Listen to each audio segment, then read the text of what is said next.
माननीय प्रधानमंत्री नरेंद्र मोदी जी के नेतृत्व में 5 प्रण लेके पूरा देश अब निकल पड़ा है।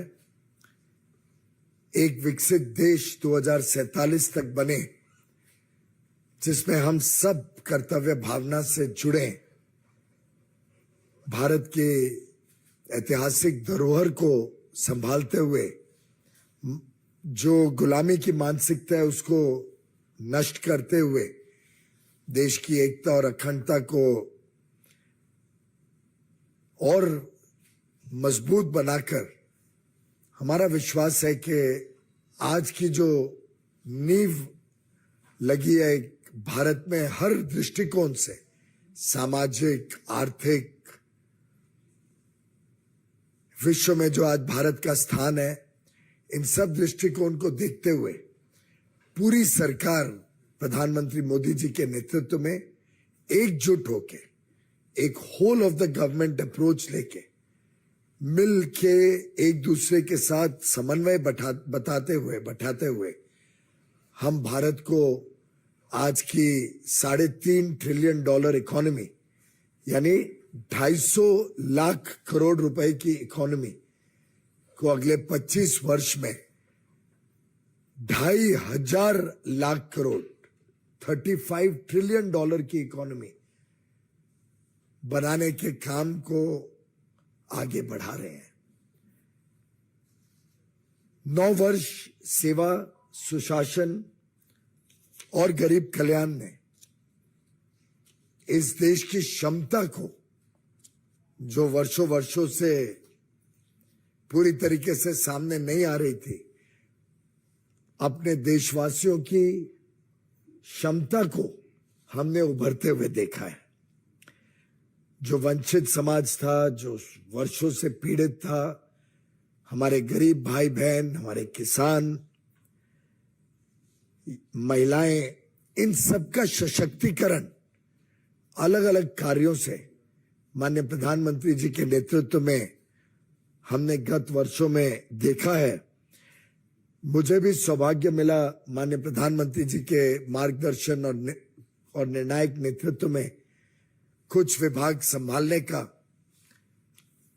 वर्तमान में जो विभाग देख रहा हूं, commerce and industry, textiles, consumer affairs, food and public distribution, उसमें भी अमूलचूल परिवर्तन गत 9 वर्षों में हुआ है।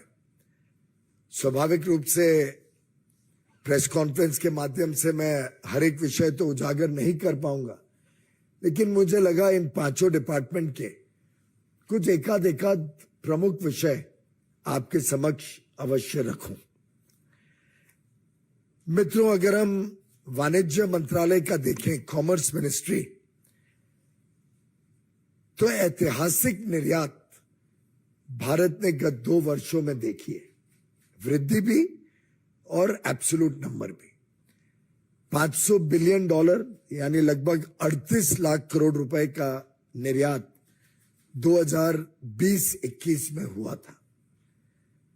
2 वर्ष पश्चात 2022-23 में ये बढ़कर $776 बिलियन, $776 बिलियन, जो लगभग 62 लाख करोड़ रुपए बनता है।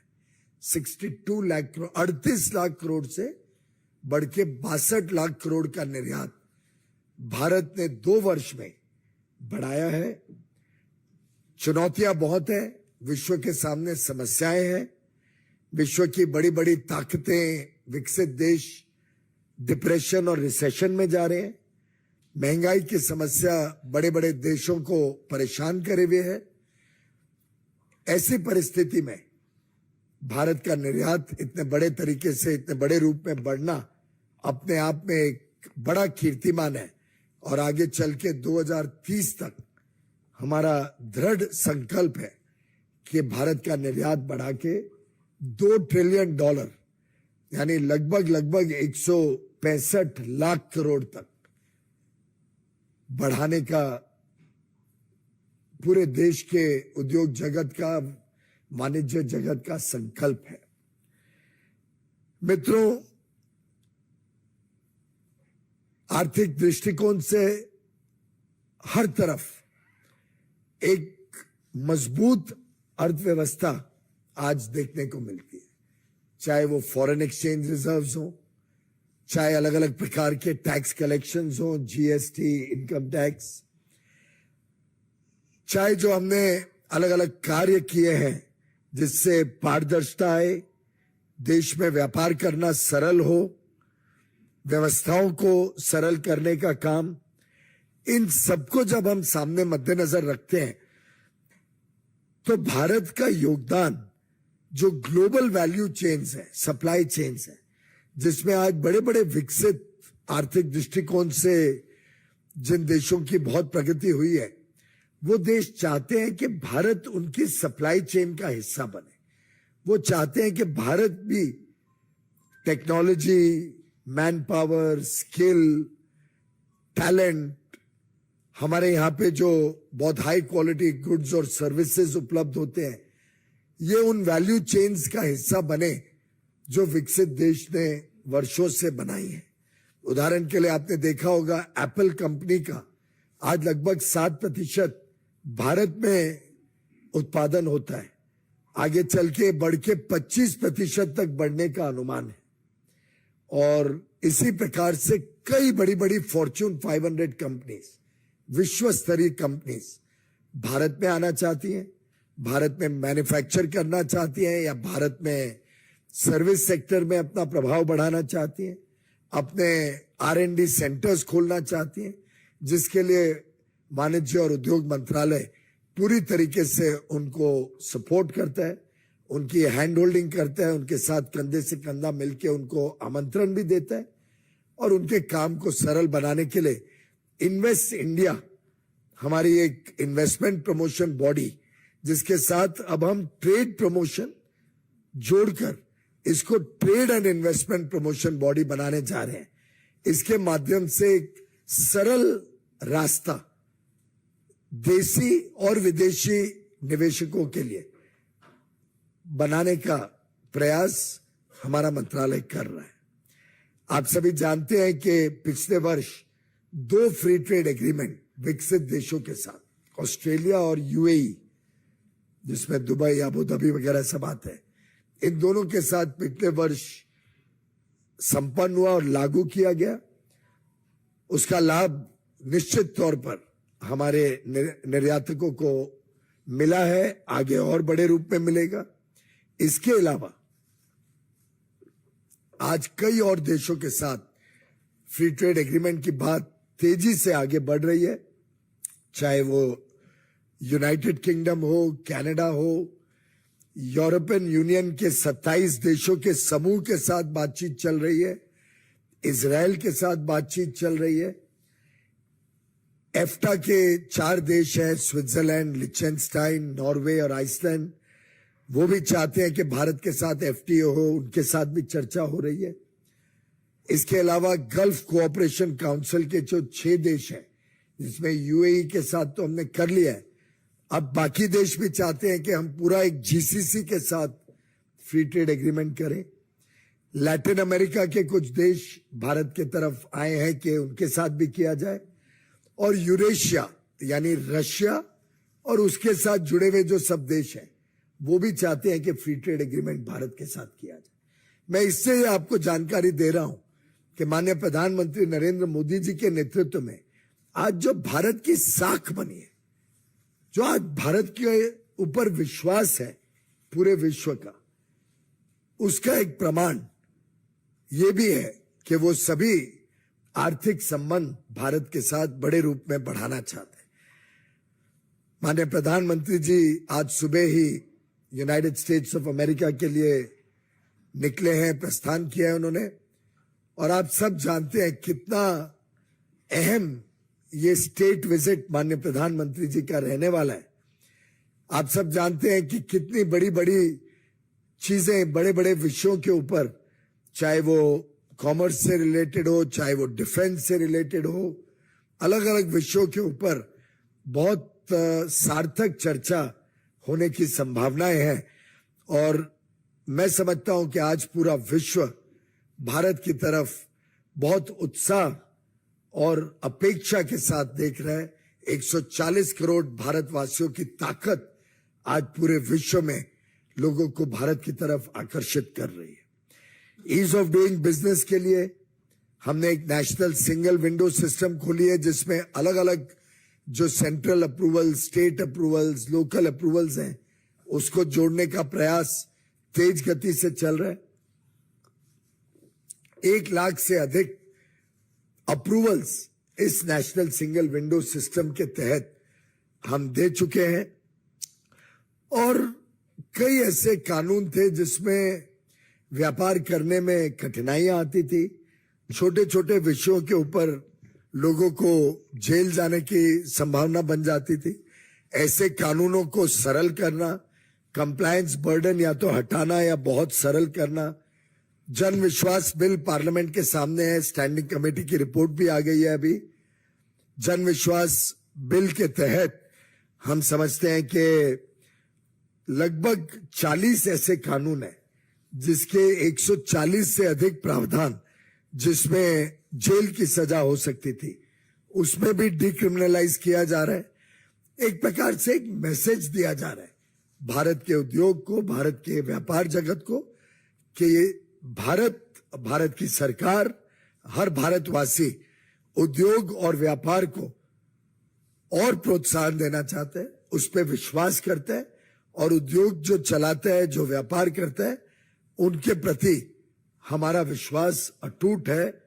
और हम उस विश्वास के तहत उनको आमंत्रण करना चाहते हैं कि वो और निवेश करें, नए नौकरी और रोजगार और काम के साधन भारत में और बढ़े।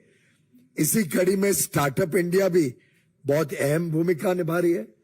आज 100 से अधिक यूनिकॉर्न और 1 लाख के लगभग स्टार्टअप्स इस देश को गौरवान्वित करते हैं, और विश्व की तीसरी सबसे बड़ी स्टार्टअप इकोसिस्टम आज भारत में है।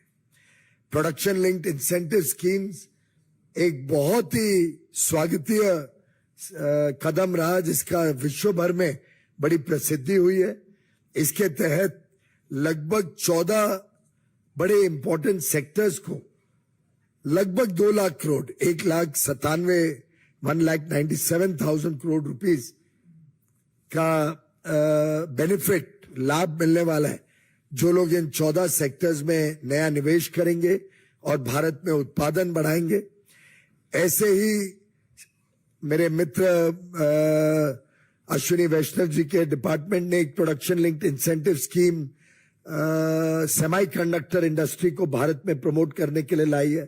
तो कुल मिला के दोनों अगर देखें तो 2.25 लाख करोड़ रुपए भारत सरकार पूरी तरीके से देश में निवेश और नई नौकरी और काम के अवसर उत्पादन करने के लिए दे रही है। इसी के साथ साथ 4 इंडस्ट्रियल नोड्स बन रहे हैं, अलग अलग जो इंडस्ट्रियल कॉरिडोर्स भारत में बन रहे हैं उसके तहत और भी अधिक इंडस्ट्रियल नोड्स, इंडस्ट्रियल पार्क्स आगे चल के डेवलप करने की योजना काफी एडवांस स्टेज पर है। एक प्रकार से भारत के उत्पादन शक्ति, निर्यात और भारत को आत्मनिर्भर बनाने के लिए इस प्रकार से बहुत सारे कार्य बहुत तेज गति से प्रगति कर रहे हैं। पीएम गति शक्ति नेशनल मास्टर प्लान, जिसके तहत लगभग 111 लाख करोड़ के इंफ्रास्ट्रक्चर प्रोजेक्ट्स का मार्ग सरल करना, उनकी प्लानिंग और अच्छी सुगम बनाना, उन प्रोजेक्ट्स की स्पीड तेज करना, जिससे प्लानिंग अच्छी तरीके से होने से प्रोजेक्ट्स में बाधाएं ना आए, कॉस्ट और टाइम ओवररन की संकट ना आए। और इसी के तहत इस बजट में भी आपने देखा केंद्र सरकार 10 लाख करोड़ और केंद्र सरकार सहायता देगी राज्यों को लगभग 3-3.25 लाख करोड़ की। तो यानी खुद केंद्र सरकार अकेले $100 बिलियन से अधिक, करीब 13 लाख करोड़ से ज्यादा कैपेक्स इन्वेस्टमेंट्स इंफ्रास्ट्रक्चर पर करने जा रही है, जिसको पीएम गति शक्ति के माध्यम से हम मॉडर्न क्वालिटी का इंफ्रास्ट्रक्चर बने, उस पर सही तरीके से निगरानी रखी जाए, लोगों को जवाबदेही बनाया जाए और ये सब प्रोजेक्ट्स और इसके साथ साथ ईज ऑफ डूइंग बिजनेस के लिए लॉजिस्टिक्स को सरल करना, ये कार्य भी इंडस्ट्री डिपार्टमेंट केंद्र का बहुत तेज गति से कर रहा है।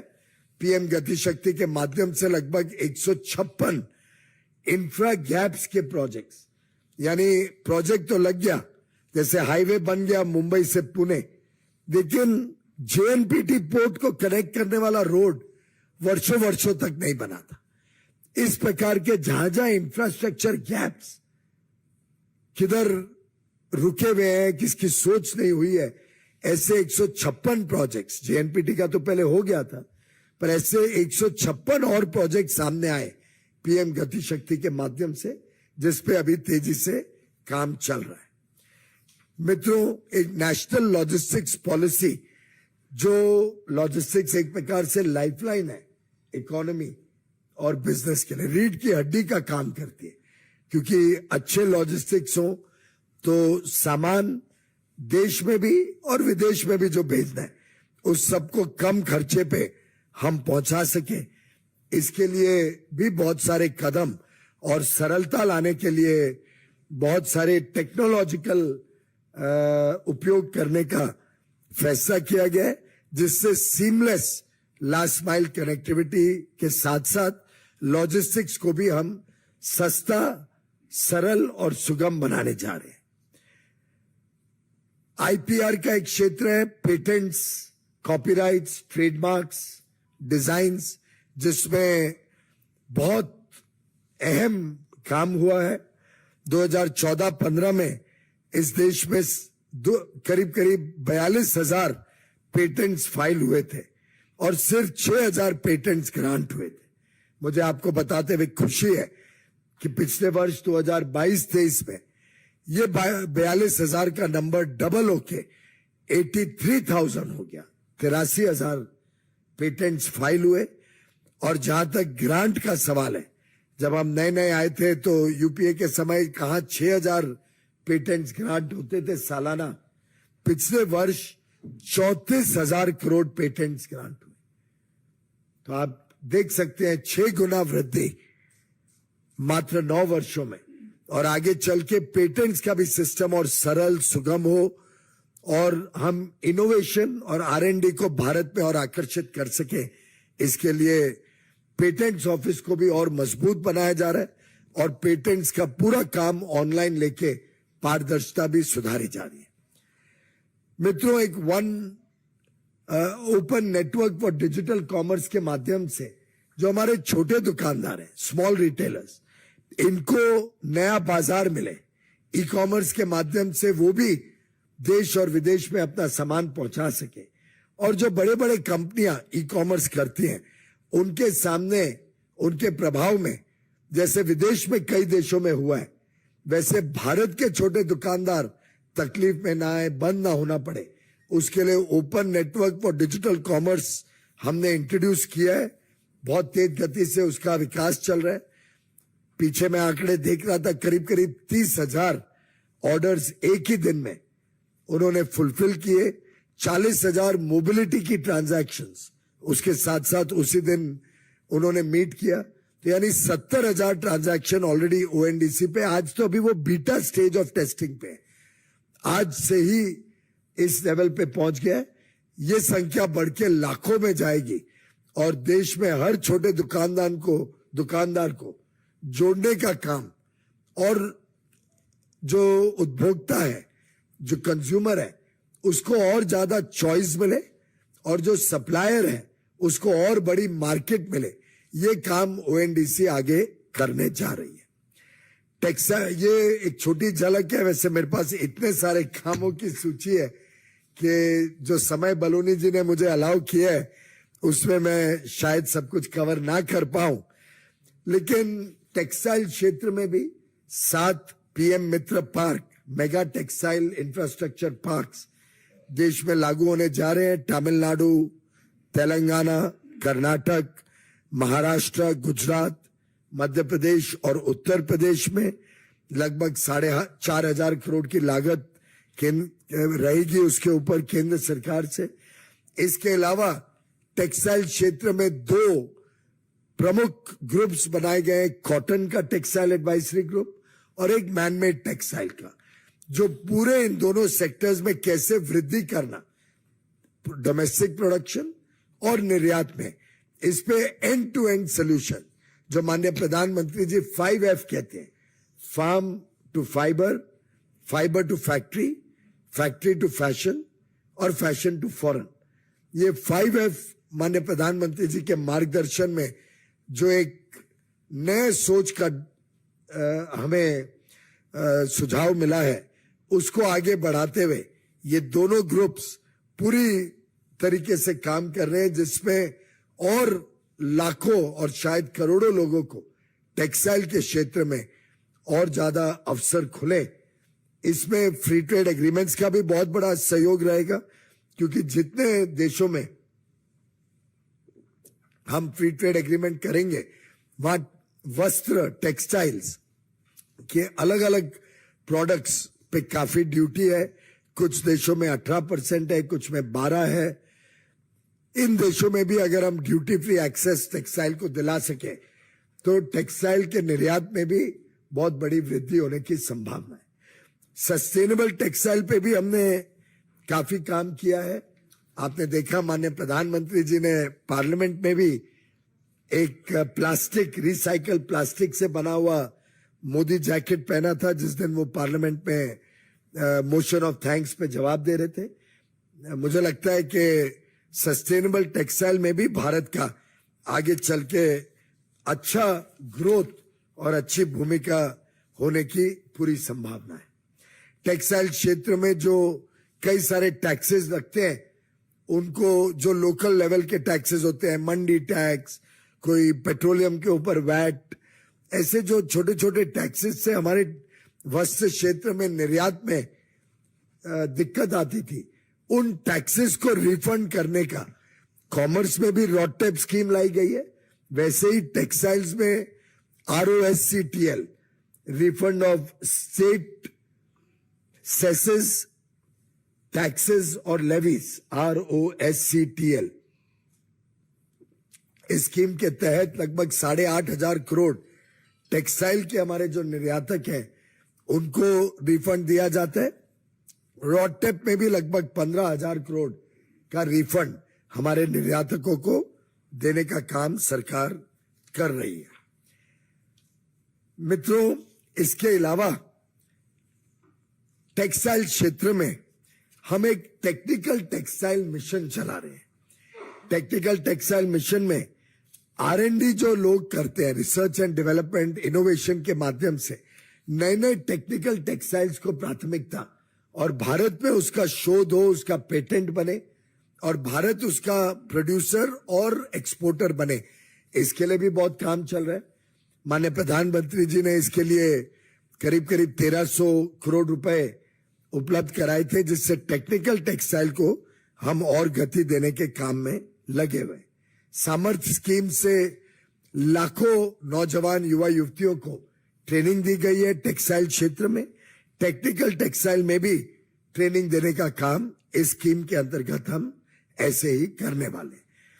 आपको जानकारी देके मुझे आनंद होता है कि अभी तक जो 11 लाख लाभार्थियों को ट्रेनिंग दी गई है, स्किल डेवलपमेंट किया गया, उसमें 74% लोगों को नौकरी भी मिल चुकी है इस ट्रेनिंग के बाद, और इसमें 73%, 73% महिलाएं थी, 21% हमारे शेड्यूल्ड कास्ट के भाई बहन थे और 7% शेड्यूल्ड ट्राइब के लोगों ने इसका लाभ लिया है। कोविड के समय जब कॉटन की कीमतें बहुत घट गई थी, तब माननीय प्रधानमंत्री जी ने 18,000 करोड़ सेंट्रल गवर्नमेंट से सब्सिडी के माध्यम से हमारे मंत्रालय को दिए, जिसके कारण हम लगभग 70-80 हजार करोड़ का कापूस, कॉटन खरीद पाए MSP पे, और कोई भी किसान को जिससे कॉटन बनाया था उसको नुकसान नहीं होने दिया, और उसको सही दाम, MSP के दाम पे कॉटन खरीदा गया, और जो मार्केट प्राइस और उसके बीच में अंतर था वो पूरी तरीके से केंद्र सरकार ने अपने ऊपर उसका भुगतान करने की जिम्मेदारी केंद्र सरकार ने अपने ऊपर ले ली। मित्रों, एक production linked incentive scheme textiles में भी ग्लोबल चैंपियंस बनाने के लिए मैनमेड फाइबर्स और मॉडर्न जो सेक्टर्स हैं मैनमेड एपरल, टेक्निकल टेक्सटाइल्स, जो जियो टेक्सटाइल्स होते हैं, जो सड़कों में लगते हैं, हाईवेज पे लगते हैं, रेलवेज में लगते हैं, एरोप्लेन्स और एयरपोर्ट्स में लगते हैं, ऐसे मॉडर्न डिफेंस में लगते हैं, हवाई जहाज बनाने में लगते हैं, ऐसे कई सारे प्रोडक्ट्स जो टेक्निकल टेक्सटाइल्स की श्रेणी में आते हैं वो भारत में लगे। उसके लिए एक स्कीम लगभग 6,500 करोड़ की प्रोडक्शन लिंक्ड इंसेंटिव स्कीम बनाई गई, जिसके तहत लगभग 20,000 करोड़ का निवेश और 2.5 लाख लोगों को नौकरी मिलने का साधन बनेगा। मेरा पूरा विश्वास है कि जिस प्रकार से कॉटन, सिल्क, जूट, वुल, टेक्निकल टेक्सटाइल्स, हैंडलूम और हैंडीक्राफ्ट, ये सभी क्षेत्रों में अलग अलग योजनाएं और अलग अलग काम से प्रोत्साहन दिया जा रहा है, वो आगे चल के करोड़ों लोगों को जो इस क्षेत्र के साथ जुड़े हुए एक अच्छा भविष्य, एक समृद्ध भविष्य देने का काम करने जा रहे हैं। फूड एंड पब्लिक डिस्ट्रीब्यूशन की कहानी तो शायद आप सभी जानते हैं। कोविड काल में लगभग 4 लाख करोड़ रुपए अधिक अनाज मुफ्त में 80 करोड़ लोगों को 28 महीने तक दिया गया, जिससे एक भी व्यक्ति भूखा नहीं सोया, एक भी परिवार को कभी भूखमरी का सामना नहीं करना। विश्व को चिंता थी भारत में क्या होगा, लेकिन माननीय प्रधानमंत्री जी के संवेदनशील व्यक्तित्व ने यह सुनिश्चित किया कि हर एक व्यक्ति को पर्याप्त मात्रा में मुफ्त में अनाज मिले 28 महीने तक। जो नॉर्मल 5 किलो मिलता था या 35 किलो अंत्योदय अन्न योजना के तहत परिवार को मिलता था, बाकी लोगों को 5 किलो प्रति व्यक्ति मिलता था, उसमें 5 किलो और मुफ्त में जोड़ के एक ऐतिहासिक कदम उठाया, जिसपे 4 लाख करोड़ रुपए केंद्र सरकार ने खर्चा किया। अब प्रधानमंत्री गरीब कल्याण अन्न योजना के तहत जो भी अनाज हमारे 80 करोड़ गरीब या निम्न मध्यम वर्ग लोगों को मिलता है, जो 5 किलो हर महीने और अंत्योदय अन्न योजना के तहत 35 किलो हर महीने परिवार को मिलता है, ये पूरा अनाज पूरी तरीके से मुफ्त करके ये भी राहत दे दी भारत के गरीबों को और निम्न मध्यम वर्ग परिवारों को, लोगों को। ये सब अनाज एफसीआई और food and public distribution department लाखों करोड़ रुपए की लागत पे हमारे किसानों से खरीदता है, एमएसपी पे खरीदता है। और आप जानते ही हैं कि जो अनाज, चावल का पैडी या गेहूं भारत सरकार खरीदती है, वो 12, 13, 14 के निस्बत आज बड़े पैमाने पे बढ़ी है। एमएसपी भी बढ़ी है, गेहूं की खरीद भी दुगनी हो गई है, पैडी की खरीद तो लगभग 2.5 गुना बढ़ गई है। इतना ज्यादा पैसा किसानों के हाथ में आज सीधा पहुंच रहा है, टेक्नोलॉजी के माध्यम से उनके खाते में पहुंच रहा है। सब बिचौलिए और दलाल और भ्रष्टाचार को हमने पूरी तरीके से निपटाते हुए ये पैसा सीधा किसानों के हाथ में, उनके खाते में पहुंचे, ये भी सुनिश्चित करने का काम प्रधानमंत्री मोदी जी ने किया है। इसके अलावा one nation one ration card के तहत देश में 5 लाख जो फेयर प्राइस शॉप्स हैं, इसमें कोई भी दुकान में जाके जो लाभार्थी है प्रधानमंत्री गरीब कल्याण अन्न योजना का, वो 5 लाख दुकानों में देश में किधर भी जाके खरीद सकता है। उनको कोई फिक्स फेयर प्राइस शॉप पे जाना नहीं है। कोई प्रवासी मजदूर है वो अपने काम की जगह पे ले सकता है, कोई विद्यार्थी और किधर पढ़ाई कर रहा है वो वहां ले सकता है। तो टेक्नोलॉजी के माध्यम से, उसके साधन से आज ये सुविधा भी पूरे देश में सभी को मिलती है। और अगर कोई दुकानदार अच्छी सर्विस ना दे या अच्छा अनाज ना दे, तो व्यक्ति दूसरी दुकान, तीसरी, चौथी, किधर भी जा सकते हैं। टेक्नोलॉजी पे सिर्फ उनका अंगूठा बायोमेट्रिक और आधार नंबर ही काफी है। अब तो किसी को राशन कार्ड भी जेब में नहीं रखना पड़ता है। राशन कार्ड से भी मुक्ति दिला दी है प्रधानमंत्री मोदी जी ने। अब अंगूठा ही आपका राशन कार्ड है, आपका आधार नंबर ही आपका पहचान है।